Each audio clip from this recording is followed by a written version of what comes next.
எனக்கு ஏற்பட்ட ஆபத்துக்கு காரணம் யாருன்னு தெரியும். உங்க ஃபேவரட் சீரியல்ஸ் இனி டிவிக்கு முன்பே சன் நெக்ஸ்டாப்ல.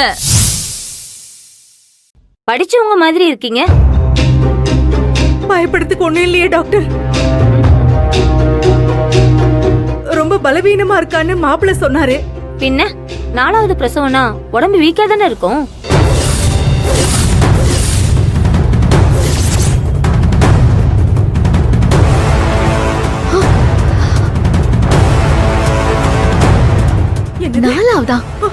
நாலாவது பிரசவமா? யாருக்கு? ஏங்க நீங்க என்ன சொல்றீங்க? உங்களுக்கு தாங்க. ஆமா, நீங்க டிஎன்சி பண்ண தானே வந்திருக்கீங்க.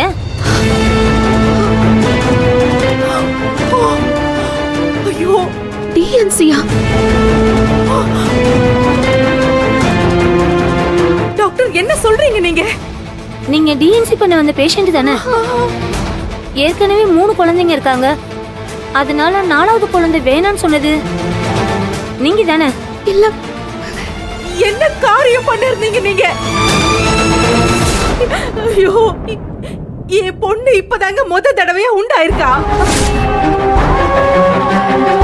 எங்க குடும்ப வாரிசை எதிர்பார்த்துக்கிட்டு இருக்கோம். நீங்க என்னென்னமோ டிஎன்சி அது இதுன்னு சொல்லிட்டு இருக்கீங்க. கடவுளே! ஐயோ சாரி, நான் நர்ஸ் கிட்ட கேட்டுட்டு தான் வந்தேன். சாரியா? சாரி அம்மா.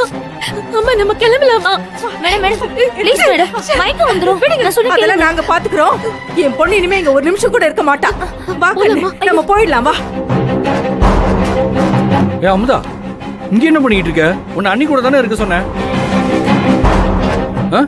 அங்க விட்டு இங்க வந்து உட்கார்ந்துட்டு இருக்க. என்ன நினைச்சிட்டு இருக்கீங்க? ஹாஸ்பிடல்ல இல்ல இது வேற ஏதாவது. நான் இது சும்மா விட போறது இல்ல. என் வீட்டுக்காரருக்கு தெரிஞ்சா என்ன ஆகும் தெரியுமா? நான் இது சும்மா விட போறது இல்ல. என்னங்க நினைச்சிட்டு இருக்கீங்க?